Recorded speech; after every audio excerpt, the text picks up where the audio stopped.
नमस्कार साथियों, आप सभी का स्वागत है आपके अपने YouTube चैनल पढ़ाई की पोथी में। साथियों, उम्मीद करती हूँ कि आप सभी स्वस्थ होंगे, मस्त होंगे, बेहतर होंगे और निरंतर अपनी तैयारी के माध्यम से सफलता का मार्ग प्रशस्त कर रहे होंगे। तो चलिए आज फटाफट से हम हिंदी पेडागॉजी की क्वेश्चंस को सॉल्व करेंगे जो आपके प्रीवियस ईयर सीटेट के क्वेश्चन पेपर हैं। तो चलिए बिना समय व्यर्थ के सीधे अपने टॉपिक पर चलते हैं। कम समय में बेहतर कंटेंट के लिए पढ़ाई की पोथी को सब्सक्राइब करना बिल्कुल भी ना भूलें। पहला प्रश्न है, प्राथमिक स्तर पर हिंदी भाषा सिखाने के लिए सबसे अधिक जरूरी है। जो प्राथमिक स्तर पर हिंदी भाषा सिखाते हैं उसके लिए सबसे अधिक जरूरी क्या है? ऑप्शन ए, कक्षा में लिखित आंकलन करना, या ऑप्शन बी, भाषा शिक्षक का भाषा ज्ञान, यह जानना कि भाषा शिक्षक को कितना ज्ञान है। ऑप्शन सी, कक्षा में रंगीन पाठ्य पुस्तकें, जो पाठ्य पुस्तकें हैं वह काफ़ी रंगीन हो, आकर्षक हो, या ऑप्शन डी, कक्षा में प्रिंट समृद्ध परिवेश।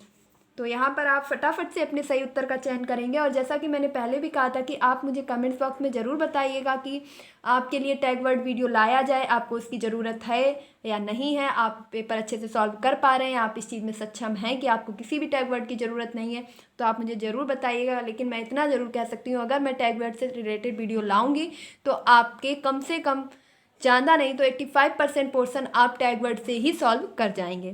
तो यहाँ पर जो सही आंसर हो जाएगा वह हो जाएगा कक्षा में प्रिंट समृद्ध परिवेश। और बस इतना ही जान लीजिएगा कि किसी भी आपके, चाहे वह ईवीएस का पेडागॉजी हो या हिंदी का पेडागॉजी हो, कहीं पर भी अगर आपको प्रिंट समृद्ध जो है वातावरण या परिवेश की बात की जा रही है तो वह प्रिंट समृद्ध माहौल ही आपका सबसे सही आंसर होगा। अगला देखेंगे, बच्चे बोलचाल की भाषा का अनुभव लेकर विद्यालय में आते हैं, इसका निहितार्थ है कि। जो बच्चे हैं वह अपने आम बोलचाल की भाषा को विद्यालय में ले करके आते हैं, इसका क्या मतलब है? ऑप्शन ए, बच्चों में भाषाई अनुभवों को कक्षा के बाहर रखा जाता है। जो बच्चों के भाषा संबंधी अनुभव है, जैसे किसी के घर में रोटी को रोटा कहा जाता है या चपाती कहा जाता है, तो इस प्रकार से जो उनके भाषा संबंधी अनुभव है उनको कक्षा से बाहर रखा जाता है, उन्हें कक्षा में अनुमति नहीं होती है कि वह अपने भाषा का प्रयोग करें। ऑप्शन बी, बच्चों को बोलचाल की भाषा ना सिखाई जाए। जो बच्चे अपने आम बोलचाल की भाषा को स्कूल में ले करके आते हैं उस बच्चे को उस भाषा से अलग रखा जाए, ना सिखाई जाए। ऑप्शन सी, बच्चों की बोलचाल की भाषा को सुधारा जाए। जैसे काफ़ी बच्चे ऐसे होते हैं जो अपने घर में कुछ शब्दों को गलत बोलते हैं या उनका जो भाषा परिवेश है वह अच्छा नहीं होता है, उनमें गंदे शब्दों का प्रयोग किया जाता है, तो बच्चे को जो बोलचाल की भाषा है उसमें सुधार किया जाए। या ऑप्शन डी है, बच्चों के भाषाई अनुभव का उचित प्रयोग किया जाए। जो बच्चों के भाषा संबंधी अनुभव है उनका शिक्षक के द्वारा उचित प्रयोग किया जाए। तो प्रयोग संबंधी, अवसर संबंधी, करके सीखना, रचनात्मक, प्रिंट समृद्ध माहौल, अर्थ समझकर लिखना, और ये सभी जो आपके टैग वर्ड्स हैं, इस प्रकार के आंसर आपके हमेशा राइट होते हैं। तो यहाँ पर सबसे पहले देख लेंगे कि बच्चों के भाषाई अनुभव को कक्षा से बाहर रखा जाए। जब बच्चे अपने भाषा संबंधी अनुभव को कक्षा से बाहर ही रखेंगे तो वो सीख किस प्रकार पाएंगे? क्योंकि वह अभी अभी विद्यालय आए हैं, वह नहीं जानते कि विद्यालय को विद्यालय कहा जाता है, क्योंकि उनके घर में सिखाया गया है भैया स्कूल जाएंगे। तो आप उनसे अगर विद्यालय कहेंगे तो वह ये समझ ही नहीं पाएंगे कि विद्यालय किस बला का नाम है, वह तो स्कूल ही जानते हैं। हाँ, लेकिन अगर आप उनके स्कूल को जोड़ करके उन्हें विद्यालय की संकल्पना को समझाएंगे तो बच्चे अवश्य सीख पाएंगे कि अच्छा हाँ, स्कूल को ही विद्यालय कहा जाता है। अगला है, बच्चों को बोलचाल की भाषा ना सिखाई जाए, यानी जो बच्चे अपने घर में सीखते हैं, बोलते हैं, उसको स्कूल में ना बोलने दिया जाए। अगर वे बोल ही नहीं पाएंगे तो कैसे सीख पाएंगे? क्योंकि जब उनके घर में जो भी बोला जाता है कह दिया जाएगा अब जो तुमने सीखा वो सब भूल जाओ, अब यहाँ से सीखना चालू करो, तो वो नहीं सीख पाएंगे। तो दोनों ही ऑप्शन आपके रॉन्ग हो जाएंगे। तीसरा आंसर था आपका, बच्चों की बोलचाल की भाषा को सुधारा जाए। बिल्कुल सुधारा जाए, लेकिन ऑप्शन डी कह रहा है बच्चों के भाषाई अनुभव का उचित प्रयोग किया जाए। तो इन दोनों में से जो आपका राइट आंसर होगा वह डी होगा। क्यों? क्योंकि उन्हें सुधारना तो है, लेकिन कैसे? उनके अनुभव को उचित प्रयोग करके। जैसे मान लीजिए कि एक बच्चा है जो आया है उर्दू भाषा से, यानी उसके घर में उर्दू समृद्ध माहौल है। एक बच्चा संस्कृत समृद्ध माहौल से आया और एक बच्चा इंग्लिश समृद्ध माहौल से। तो जो इंग्लिश वाला बच्चा है उससे कह दिया जाए आप अपनी भाषा मत बोलिए, बाहर रखिए, यहाँ पर तो हिंदी ही पढ़ाई जाएगी। तो उसे चम्मच को क्योंकि उसने स्पून ही पढ़ा है तो समझने में बहुत दिक्कत आएगी। लेकिन अगर ये कहा जाए सभी बच्चों से कि तुम अगर हिंदी बोलते हो तो तुम हिंदी ही बोलो, और तुम अंग्रेजी बोलते हो तो तुम अंग्रेजी बोलो, लेकिन तुम इनकी हिंदी सीखने का प्रयास करो और तुम इनकी अंग्रेजी सीखने का प्रयास करो, तो ऐसे बच्चे जब आपस में एक दूसरे से बोलेंगे और भाषा का एक दूसरे के साथ आदान प्रदान करेंगे तो वह अच्छे से सीख पाएंगे। हिंदी वाला सीख जाएगा कि अच्छा चम्मच को स्पून बोलते हैं, और इंग्लिश वाला भी सीख जाएगा इस स्पून को चम्मच भी बोलते हैं। तो इस प्रकार से भाषा का सही प्रयोग करते हुए उनकी इस भाषा क्षमता का उन्हें दबाना नहीं है, उन्हें रोकना नहीं है, उसका सही प्रयोग शिक्षक के द्वारा किया जाना चाहिए ताकि अन्य बच्चे भी एक दूसरे से सीख सकें। अगला देखेंगे क्वेश्चन नंबर 93 यानी कि 3 क्वेश्चन। भाषा सीखने सिखाने में आप किसे सबसे अधिक महत्वपूर्ण मानते हैं? जो भाषा सीखने और सिखाने की प्रक्रिया है उसमें आपके द्वारा सबसे ज़्यादा महत्वपूर्ण क्या चीज़ है? बाल साहित्य के द्वारा, या ऑप्शन बी है संज्ञानात्मक विकास के द्वारा, या ऑप्शन सी है सामाजिक अंतःक्रिया के द्वारा, या ऑप्शन डी है दृश्य श्रव्य सामग्री के द्वारा। आपका क्या मानना है कि किसके द्वारा बच्चे सबसे अच्छी तरीके से भाषा सीख सकते हैं? फटाफट से अपना आंसर कीजिएगा। तो इसमें जो ऑप्शन नंबर सी कहा गया है कि सामाजिक अंतःक्रिया द्वारा, यह ऑप्शन आपका सही हो जाएगा। क्यों? क्योंकि जो बाल साहित्य हैं उनको बच्चे पढ़ेंगे तभी सीख पाएंगे। संज्ञानात्मक विकास, जब बच्चे का इतना स्तर मजबूत हो जाएगा तभी वो सीख पाएगा। इसके साथ दृश्य श्रव्य सामग्री, जब वो देखेगा सुनेगा तब बोल पाएगा। लेकिन जो सामाजिक वातावरण या परिवेश है वह एक ऐसी चीज़ है जिसके लिए बालक को कुछ नहीं करना है, बल्कि बालक के साथ स्वयं सब कुछ होगा। जैसे परिवार में लोगों के द्वारा भाषा बोलना और उन्हें सुनकर बच्चों के द्वारा दोहराना, जैसे कक्षा में बच्चों का आपस में बातचीत करना। तो कक्षा है, परिवार है, और इसके बाद उसके दोस्त हैं, आस पड़ोस है, इस प्रकार की चीज़ें उसके सामाजिक वातावरण का प्रभाव डालेंगी, जिससे वह सामाजिक अंतःक्रिया के द्वारा सबसे अच्छी तरीके से भाषा सीख सकेगा। और लेव वाइगोस्की के द्वारा ही आपकी सामाजिक अंतःक्रिया सिद्धांत दिया गया है। आप कमेंट बॉक्स में बताइएगा कि अगर आपको अभी सिद्धांत की वीडियो चाहिए तो मैं बहुत जल्दी नेक्स्ट वीडियो सिद्धांत की भी लाऊंगी, जिसमें आपके जीन प्याजे हैं, लेव वाइगोस्की हैं, बंड्यूरा है, इनसे ही रिलेटेड आपके क्वेश्चन पूछे जाते हैं। मुश्किल से 4 या 5 कोहल वर्ग वगैरह हैं, वैज्ञानिक हैं, मनोवैज्ञानिक हैं, जिनके सिद्धांत अगर आप समझ लेंगे तो आप आसानी से प्रश्न हल कर पाएंगे। अगला देखेंगे, हिंदी भाषा शिक्षक का यह प्रयास होना चाहिए कि वे क्या? ऑप्शन ए बच्चों को शिक्षाप्रद बाल साहित्य पढ़ने में भरपूर अवसर दें। जो शिक्षक हैं वो बच्चों को बाल साहित्य पढ़ने का भरपूर अवसर दें, या बच्चों को भाषा संबंधी सहज रचना शक्ति को बढ़ाने के अवसर दें। जो बच्चे हैं उनमें भाषा संबंधी जो रचना शक्ति है उसको बढ़ाने में अवसर दें। ऑप्शन सी है बच्चों की मातृभाषा के स्थान पर हिंदी भाषा को ही कक्षा में ध्यान दें। पहली बात तो जान लीजिएगा कि सीटेट के अंतर्गत जो भी आपके ही, केवल, सिर्फ इस प्रकार के शब्द आते हैं वो ऑप्शन आपके हमेशा गलत होते हैं। तो सिर्फ हिंदी भाषा पर ही क्यों जोर देना? अन्य है बच्चों द्वारा मानक भाषा का ही प्रयोग करने के लिए अवसर देना। तो देखिए यहाँ पर भी कहा गया है कि भाषा का ही, सिर्फ मानक भाषा का, ये भी गलत हो जाएगा। सिर्फ हिंदी भाषा का, ये भी गलत हो जाएगा। ऑप्शन बी कह रहा है कि बच्चों की भाषा संबंधी सहज रचना शक्ति को बढ़ने के अवसर दें। तो यहाँ पर जो आपका सही आंसर होगा वह बी ही हो जाएगा, क्योंकि इसमें क्या करेंगे, बच्चे जो भाषा है उसे बोलेंगे और बोलने के साथ साथ नए शब्दों की रचना करेंगे, गढ़ेंगे, और उसके लिए शिक्षक उन्हें पूरा अवसर देंगे। तो ऑप्शन बी आपका बिल्कुल राइट हो जाएगा। और देखिए अवसर देने की बात तो ऑप्शन ए में भी कही जा रही है, लेकिन यहाँ पर बच्चे बाल साहित्य को सिर्फ पढ़ रहे हैं, वह पढ़ कर सीख रहे हैं, और यहाँ पर बच्चे कर कर सीख रहे हैं। तो इस चीज़ पर भी ध्यान देंगे कि अवसर भी कहा जा रहा है, दोनों ही टैग वर्ड में आपको अवसर मिल रहा है ऑप्शंस में, लेकिन इनमें से सबसे ज़्यादा उपयुक्त जो होगा वह होगा रचना शक्ति करने के, बढ़ने के अवसर दें। इसमें बच्चा सक्रिय भी है और बच्चे को अवसर भी मिल रहे हैं। अगला देखेंगे, कक्षा 5 के बच्चों के भाषा आकलन के संदर्भ में आप किस सवाल को सबसे कमजोर मानते हैं? हम कक्षा 5 के जो बच्चे हैं उनका भाषा संबंधी आकलन कर रहे हैं, तो उसके लिए सबसे कमजोर जो विकल्प है वह कौन सा होगा, मतलब सबसे कमजोर विकल्प कौन सा होगा? ऑप्शन है ईदगाह कहानी में हामिद ने मेले में क्या खरीदा। तो देखिए ईदगाह कहानी में हामिद ने मेले में क्या खरीदा, बच्चे ने मान लो कह दिया कि खिलौने खरीदे, खत्म, खिलौने खरीदे, 2 शब्दों में उसका उत्तर हो गया। कितनी भाषा का विकास हो गया उसका? तो ये तो ऑप्शन बिल्कुल भी सही नहीं होगा। अगला देखेंगे, केशव सबसे क्या कहता होगा? कल्पना करके केशव के शब्दों में लिखें। केशव सबसे क्या कहता होगा? कल्पना करके केशव सबसे क्या कहता होगा, कल्पना करके केशव के शब्दों में लिखें। तो हाँ, यहाँ पर बच्चों का जो भाषा विकास है वह अच्छे से हो पाएगा। वह केशव के बारे में सोचेंगे, फिर उसके विचारों के बारे में अपनी जो सोच है उसे विकसित करके बताने का प्रयास करेंगे। ये और सबके विचार कैसे होंगे, अलग अलग होंगे। यदि इला तुम्हारे स्कूल में आए तो उसे किन किन कामों में परेशानी होगी। तो अब हर बच्चे का अलग उत्तर होगा और हर बच्चे के अंदर एक नई नई सोच आएगी कि हो सकता है ये भी हो सकता है ये भी हो, यानी कि वह कई तरीके से कई प्रकार से अपने विचारों को रखेंगे तो उनमें भाषा विकास ज़्यादा हो पाएगा। ये भी सही है। ऑप्शन डी है, अपने दोस्तों से पूछकर पता करो कि कौन किस बात से घबराता है। तो अब क्या करेंगे, बच्चे आपस में कनेक्ट होंगे, आपस में बातचीत करेंगे, जिससे उनका भाषा विकास अच्छे से हो पाएगा। बहुत बातें होंगी, अच्छा तुम इस चीज़ से घबराते हो, ओहो मुझे तो पता ही नहीं था, मैं तो इस चीज़ से घबराता हूँ। तो इस तरीके से उनमें भाषा का आदान प्रदान होगा। तो ये विकल्प भी सही है। और पूछा क्या गया था कि सबसे कमजोर विकल्प कौन सा है, तो जो आपका गलत था वही आंसर आपका सही हो जाएगा। सबसे कमजोर विकल्प यही है, क्योंकि इसमें बच्चे का भाषा विकास बहुत ही सीमित हो जाएगा। अगला प्रश्न देखेंगे 96 ... भाषा का अति महत्वपूर्ण कार्य है। जो भाषा है उसका सबसे महत्वपूर्ण कार्य क्या है, लेखन, सुनना या अक्षर ज्ञान या संप्रेषण। क्या लिखना ही भाषा का सबसे महत्वपूर्ण कार्य है, या सुनना, या अक्षर ज्ञान होना, या संप्रेषण करना।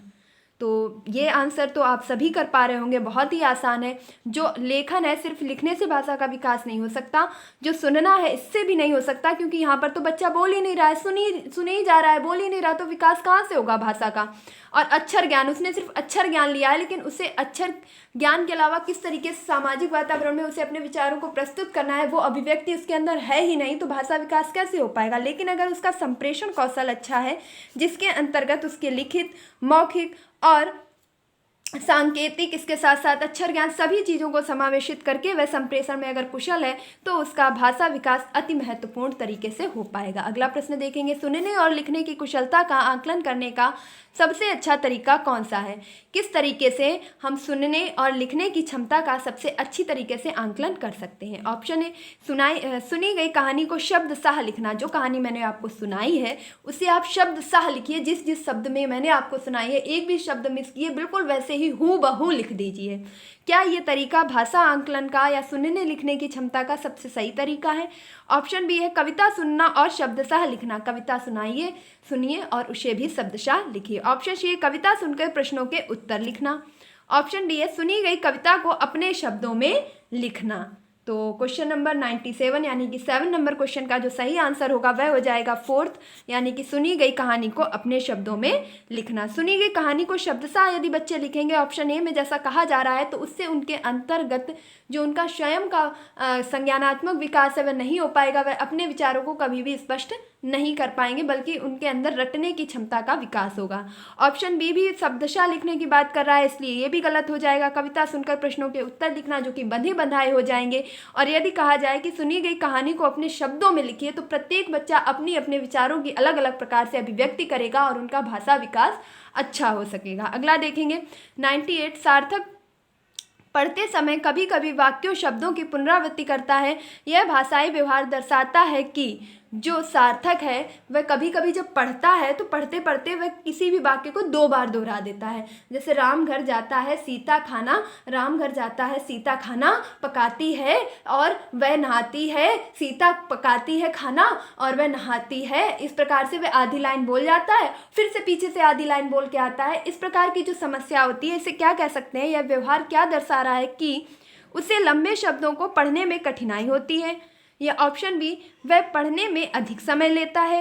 या ऑप्शन सी, वह अटक अटक कर ही पढ़ पाता है। या ऑप्शन डी, वह समझ के साथ पढ़ने की कोशिश करता है। तो यहाँ पर सही आंसर क्या होगा, फटाफट से आंसर करेंगे। तो देखिए, उसे लंबे शब्दों को पढ़ने में कठिनाई होती, ऐसा तो नहीं है। अगर उसे कठिनाई हो तो वो पूरा वाक्य कैसे पढ़ लेगा। वह पढ़ तो लेता है, लेकिन कैसे, अटक अटक कर। अगला देखेंगे, वह पढ़ने में अधिक समय लेता है। हाँ, समय तो लेता है, लेकिन उसके साथ वह दोहराता भी तो है, इसीलिए उसे अधिक समय लगता है। अगला देखेंगे, वह अटक अटक कर ही पढ़ पाता है। ऐसा भी नहीं है, क्योंकि जो उसने पहली लाइन पढ़ी थी वो उसने सीधी पढ़ी थी, उसके बाद वह अटका और उसने पिछली लाइन को फिर से पढ़ा और फिर से नई लाइन पढ़ी, फिर से पिछली वाली को पढ़ा, फिर से नई लाइन पढ़ी। इस तरीके से वह पढ़ रहा है। और लास्ट है, वह समझ के साथ पढ़ने की कोशिश करता है। तो ये ऑप्शन आपका सही हो जाएगा। मैंने पहले ही बताया था, समझ के साथ, अर्थ समझकर और बोधात्मक प्रश्न, इस प्रकार के ऑप्शन आपके सही होंगे। क्यों?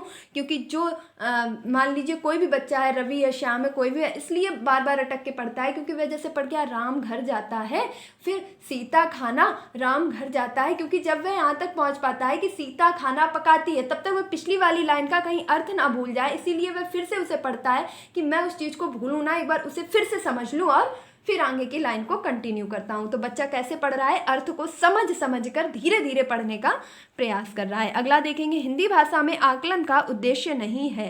जो हिंदी भाषा में है, इसमें जो आकलन किया जाता है उसका क्या उद्देश्य नहीं है? बच्चों की भाषागत त्रुटियों की सही पहचान करना, त्रुटियों की ही पहचान करना, देख लीजिएगा, की ही पहचान करना। अगला देखेंगे, बच्चों की भाषा प्रकृति को अभिभावकों और अन्य शिक्षकों को बताना, क्या ये उद्देश्य नहीं है? या ऑप्शन सी, भाषा सीखने के संदर्भ में प्रत्येक बच्चे की विशेष आवश्यकता की पहचान करना। या ऑप्शन डी, भाषा सीखने सिखाने की प्रक्रिया को उन्नत बनाना।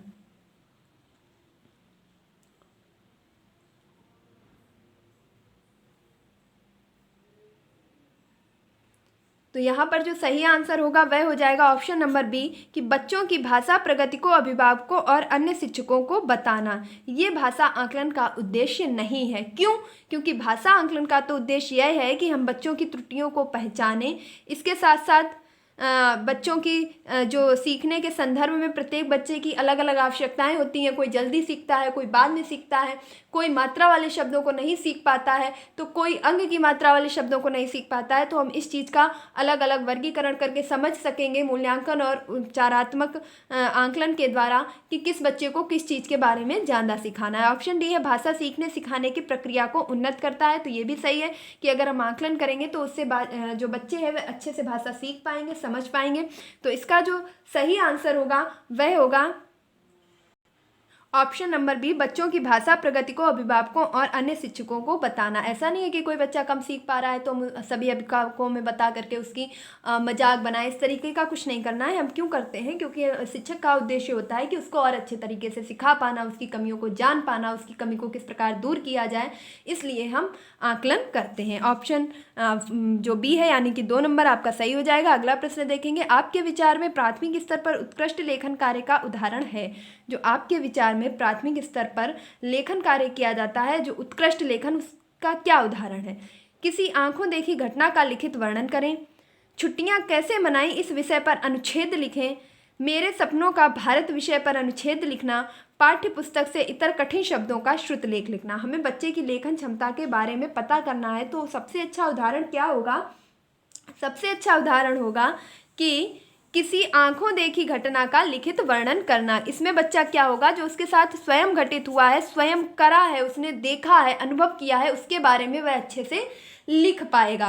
बाकी छुट्टियां कैसे मनाई, अभी बच्चे ने छुट्टियां तो मनाई, बात सही है, इसमें भी बच्चा ही सक्रिय रहा है, लेकिन जो बच्चा है उसने छुट्टियों में कई सारी चीज़ें की होंगी। अब वह किस चीज़ को लिखे, किस चीज़ को ना लिखे, लेकिन अगर किसी एक घटना के बारे में बच्चे से कहा जाए तो वह अच्छे से लिख पाएगा। मेरे सपनों का भारत प्राथमिक स्तर के बच्चों से थोड़ा ऊपर हो जाएगा, और पाठ्य पुस्तक से इतर कठिन शब्द तो बच्चों के संज्ञानात्मक विकास से भी काफ़ी ऊपर हो जाएंगे। बच्चे इन्हें लिखने में कठिनाई का अनुभव करेंगे। अगला प्रश्न देखेंगे। प्रश्न है, भाषा सीखने के संदर्भ में कौन सा कथन सही है? जो भाषा हम सीखते हैं उसके लिए कौन सा कथन सही है? ऑप्शन ए है, बच्चे विभिन्न संचार माध्यमों से ही भाषा सीखते हैं। मतलब जो बच्चे हैं वो सिर्फ संचार माध्यम से ही भाषा सीख सकते हैं। ऑप्शन बी है, बच्चों में भाषा अर्जित करने की क्षमता जन्मजात होती है। ये भी ठीक है। ऑप्शन नंबर सी कह रहा है यानी थर्ड, बच्चों में भाषा अर्जित करने की जन्मजात क्षमता नहीं होती है। एक कह रहा है होती है, एक कह रहा है नहीं होती है। ऑप्शन डी है, बच्चे विद्यालय आकर ही भाषा सीखते हैं। ऐसा तो नहीं है, विद्यालय आने से पहले बच्चा कई भाषा के शब्द बोल लेता है, कई शब्दों को बोल लेता है, जैसे मम्मी पापा, घर, आना जाना, मैं स्कूल नहीं जाऊंगा, इस प्रकार से वह छोटे छोटे वाक्य भी बोल लेता है। तो ऐसा नहीं है कि सिर्फ विद्यालय जाने वाला ही बच्चा भाषा सीख सकता है। इवन हमारे जो बुजुर्ग लोग होते थे तब तो वह विद्यालय जाते भी नहीं थे, लेकिन उनका भाषा कौशल देखिए आप कितना लाजवाब होता था। नेता को ले लीजिए, कई नेता ऐसे हैं जो अंगूठा छाप हैं, जिन्होंने कभी स्कूल का मुंह भी नहीं देखा, लेकिन उनका भाषाई कौशल आप देखिए, पढ़े लिखे लोगों को भी फेल कर देते हैं बोलने में। तो हम ये बिल्कुल नहीं कह सकते कि बच्चे विद्यालय आकर ही सीखते हैं। अच्छा, जो बच्चों में सीखने की क्षमता है वह जन्मजात नहीं होती है, ऐसा भी नहीं है। बच्चे जन्म से ही भाषा सीखने लगते हैं, क्योंकि जो कूइंग एक अवस्था होती है, कूइंग में बच्चा बलबलाता है, चिल्लाता है, उसमें भी वह स्वरों का ही उच्चारण करता है। जैसे ई आ, ये क्या है, ये सभी स्वर निकल रहे हैं, इसे कूइंग भी कहते हैं। और ऑप्शन ए है कि संचार के माध्यम से ही भाषा सीख सकते हैं, ऐसा भी नहीं है। अगर संचार नहीं है, टेलीविज़न नहीं है, मोबाइल नहीं है, इत्यादि चीज़ें नहीं हैं, रेडियो नहीं है, तो भी बच्चे सीखते हैं अपने सामाजिक और पारिवारिक वातावरण के द्वारा। तो बच्चों में जो भाषा अर्जन की क्षमता है वह जन्मजात होती है। ऑप्शन नंबर बी आपका बिल्कुल राइट हो जाएगा। अगले प्रश्न की तरफ चलेंगे। डिस्ग्राफिया से प्रभावित बच्चों को मुख्य रूप से में कठिनाई होती है। जो बच्चे डिस्ग्राफिया से पीड़ित होते हैं, देखिए कुछ आपके विकार भी पूछे जाते हैं, जैसे लिखने में अक्षम, पढ़ने में अक्षम, गणित में अक्षम, चित्रांकन में अक्षम, या अपने ही अंगों को छोटा समझना, इस प्रकार की बीमारियों को मोर्फिया कहते हैं। तो डिसलेक्सिया है, मोर्फिया है, डिस्कैल्कुलिया है, जो गणित विकार से संबंधित है। इसमें से एक बीमारी आपकी प्रत्येक वर्ष पूछी जाती है, इन्हें भी बहुत ही जल्दी करवा दूंगी। तो जो डिस्ग्राफिया है, इसका संबंध किससे होता है? तो लिखने से। देखिए मैंने इस तरीके से खुद भी याद किया था और आपको भी बता रही हूँ कि ग्राफ मीन्स क्या होता है। ग्राफ बना होता है ना किसी चीज़ का, तो लिखित सामग्री है, तो क्या हो गया? डिस्ग्राफिया लेखन संबंधी अक्षमता है। अगला प्रश्न देखेंगे हम, सेकंड थर्ड क्वेश्चन देख रहे हैं, इसके बाद हम 2 क्वेश्चन और करेंगे, इसके आगे के वीडियो को लास्ट टाइम कंटिन्यू करेंगे। तो देखते हैं, प्राथमिक स्तर की हिंदी भाषा की पाठ्य पुस्तक में आप किसे सर्वाधिक महत्वपूर्ण मानते हैं? जो हिंदी भाषा की पाठ्य पुस्तक है उसमें सबसे ज़्यादा महत्वपूर्ण आप किसे मानते हैं? ऑप्शन ए, हिंदी भाषा को विविध रूप देने वाली रचनाएं, मतलब ऐसी रचनाएं जो हिंदी भाषा को विविध रूप में प्रकट करती हैं। क्या यह पाठ्य पुस्तक के लिए सबसे उपयुक्त होंगी प्राथमिक स्तर पर? इस चीज़ को भी ध्यान रखिएगा। अगला है, बहुत प्रसिद्ध लेखकों की प्रसिद्ध रचनाएं, जो लेखक बहुत ही ज़्यादा प्रसिद्ध है उनकी रचनाओं को पाठ्य पुस्तक में शामिल करने से। ऑप्शन सी है, नैतिक मूल्यों वाली कहानी एवं कविताएं, ऐसे कहानी और कविताएं जिनसे बच्चों में नैतिक मूल्य विकसित हो सकें। जैसे नैतिक मूल्य हो गया आपका दान पुण्य करना, इसके साथ साथ आपके झूठ ना बोलना, सेवा करना, स्वार्थी ना होना, इस प्रकार के जो भाव हैं ये सभी नैतिक मूल्यों के अंतर्गत आते हैं। बहुतायत में दिए गए अभ्यास कार्य, क्या ऐसी पाठ्य पुस्तक आपके हिसाब से हिंदी भाषा में होनी चाहिए प्राथमिक स्तर पर जिससे सबसे ज़्यादा आपके अभ्यास कार्य दिए गए हों? तो इसका जो सही आंसर हो जाएगा वह हो जाएगा ऑप्शन नंबर ए, बिल्कुल राइट है। ऐसी हिंदी भाषा की रचनाएं जो भाषा को विविध रूप देती हों। जैसे हमने कि एक शब्द प्रयोग किया कि उठो लाल अब आंखें खोलो, उठो लाल अब आंखें खोलो। अब यहाँ पर बच्चे ने लाल रंग के भी बारे में पढ़ रखा है पहले से ही, और आज उसने लाल के बारे में जान लिया है कि लाल माने बेटा भी होता है। तो इस प्रकार की ही रचनाओं को शामिल करना जिसमें भाषा के विविध रूप हों, बच्चे कई चीज़ों को सीख सकें। अगर बहुत प्रसिद्ध रचनाएं आपने लेखक की लिख दी, ऐसे ऐसे शब्द लिखे हैं, बच्चा उनके बारे में जानता ही नहीं है, अभी इतना छोटा है तो वो भी बेकार है। नैतिक मूल्य वाली कहानी है, बच्चा अभी इतना छोटा है कि वह ये भी नहीं समझ पाता है कि नैतिक मूल्य क्या है, तो वह कहानी से किस प्रकार सीख पाएगा? ये चीज़ें हम थोड़ा जब बड़े हो जाएंगे तब सिखा पाएंगे। बहुतायत में दिए गए अभ्यास कार्य बच्चे ऊब जाएंगे, बिल्कुल नहीं करेंगे। अगला देखेंगे, बहुभाषिक कक्षा में बच्चों की भाषाएं, जो एक बहुभाषिक कक्षा होती है उसमें जो बच्चों की भाषाएं हैं भाषा सीखने की प्रक्रिया को बाधित करती हैं। मतलब अगर किसी भाषा का बच्चा अंग्रेजी भाषा का है, कोई संस्कृत भाषा बोलता है, कोई उड़िया भाषा बोलता है, कोई कन्नड़ भाषा बोलता है, तो इससे जो बच्चों का भाषा विकास है वह बाधित होता है। या ऑप्शन बी है, संसाधन के रूप में कार्य कर सकती है। या ऑप्शन सी है, शिक्षक के लिए बेहद जटिल चुनौती है। या ऑप्शन डी है, आंकलन की प्रक्रिया को बाधित करती है। तो इसमें जो आपका सही आंसर होगा, जैसा कि मैं पहले ही बता चुकी हूँ कि बहुभाषिकता आपकी अर्थपूर्ण शिक्षा है, एक संसाधन है, इसका सही उपयोग किया जाना चाहिए। इस प्रकार के ऑप्शन आपके सही होंगे, क्योंकि भाषा प्रक्रिया में यह बाधित बिल्कुल नहीं होगी, क्योंकि अन्य अन्य भाषाओं के बच्चे हैं इसलिए वे सभी भाषाओं को सीख सकेंगे। शिक्षक के लिए बेहद जटिल चुनौती इसलिए नहीं होगी क्योंकि हम एक ऐसी भाषा अपनाएंगे जिससे सभी बच्चे सीख सकें, और या तो हम सभी बच्चों से उनकी भाषा में उत्तर देने के लिए कहेंगे। अगला है, आंकलन प्रक्रिया को बाधित करेगी, ऐसा भी नहीं है, बल्कि ये बहुभाषिकता एक कक्षा को संसाधन के रूप में जो है प्रकट करेगी, जिससे जो शिक्षक है उसे अलग अलग अलग भाषाओं को नहीं पढ़ाना पड़ेगा। क्यों? क्योंकि बच्चे आपस में बातचीत करके कई ऐसे शब्दों को सीख जाएंगे जिससे शिक्षक भी अचंभित हो जाएगा कि अरे मुझे तो नहीं पता था कि इसे क्या कहा जाता है, लेकिन बच्चे आपस में भाषा के द्वारा सीख लेंगे जिससे उनका भाषा विकास अच्छा हो सकेगा। एंड आज का लास्ट क्वेश्चन है, भाषा सीखने और भाषा अर्जित करने में अंतर का मुख्य आधार है। जो बच्चा भाषा सीखते हैं या भाषा अर्जित करते हैं, इसमें क्या अंतर है, इसका मुख्य आधार क्या है, अर्जित करना और सीखना। तो ये बहुत ही कन्फ्यूजिंग क्वेश्चन रहता है। इसका सही आंसर देखेंगे, ऑप्शन ए है भाषा की जटिल संरचनाएं, यह मुख्य अंतर है भाषा अर्जन और भाषा सीखने में। और ऑप्शन बी है भाषा की पाठ्य पुस्तकें, या ऑप्शन सी है भाषा का लिखित आंकलन, या ऑप्शन डी है भाषा का उपलब्ध परिवेश। इसमें से कौन सा ऑप्शन आपका सही होगा? इसमें जो सही आंसर होगा वह होगा ऑप्शन नंबर डी, भाषा का भाषा का उपलब्ध परिवेश। जो भाषा सीखने और भाषा अर्जित करने का जो मुख्य अंतर होता है वह होता है भाषा का उपलब्ध परिवेश, की परिवेश कैसा है। अगर परिवेश है तो बच्चा भाषा सीखता है और अर्जित भी करता है। बस यहीं पर अंतर हो जाता है कि कहाँ पर बच्चा सीख रहा है और कहाँ पर बच्चा अर्जित कर रहा है। तो इस टॉपिक को आगे कंटिन्यू करेंगे अपने नेक्स्ट वीडियो में। तब तक के लिए इन्हीं क्वेश्चन के साथ आज मैं वीडियो यहाँ पर एंड करती हूँ। उम्मीद करती हूँ कि आपको हिंदी पेडागॉजी के ये 15 क्वेश्चंस बहुत ही अच्छे लगे होंगे, आपको अच्छे से समझ में भी आए होंगे। ये प्रीवियस ईयर क्वेश्चन पेपर है जो आपके आगे एग्जाम में बहुत ही ज़्यादा हेल्पफुल रहने वाला है। तो अगर आपको ये वीडियो थोड़ा सा भी अच्छा लगा है, क्वेश्चन आपको अच्छे लगे हैं, तो प्लीज़ इस वीडियो को लाइक कीजिए। और अगर आप चैनल पर नए हैं तो इसे फटाफट से सब्सक्राइब कर लीजिए, बेल आइकन को प्रेस कर लीजिए, क्योंकि इस चैनल पर आपको सभी टीचिंग एग्ज़ाम से रिलेटेड पेडागॉजी, हिंदी और आपके मनोविज्ञान, संस्कृत इत्यादि सभी चीज़ों की तैयारी करवाई जा रही है और आगे भी कंटिन्यू की जाएगी। इसके साथ साथ आप जीके, जीएस किसी भी पोर्शन को अच्छे से तैयार करने के लिए पढ़ाई की पोथी से जुड़ सकते हैं। तो उम्मीद करती हूँ कि आपको वीडियो ज़रूर अच्छा लगा होगा, आपने अभी तक लाइक भी किया होगा और अपने दोस्तों के साथ इसे शेयर करें। अगर अभी तक चैनल को सब्सक्राइब नहीं किया है तो क्या कर रहे हैं, फटाफट से इसे सब्सक्राइब कीजिए, बेल आइकन को प्रेस कीजिए ताकि आगे आने वाली सभी वीडियो की नोटिफिकेशन आपको मिल सके। मिलते हैं अपने नेक्स्ट वीडियो में, तब तक के लिए खुश रहिए, मस्त रहिए, पढ़ाई में निरंतरता बनाए रखिए, अपने माता पिता गुरुजनों का सम्मान कीजिए। धन्यवाद।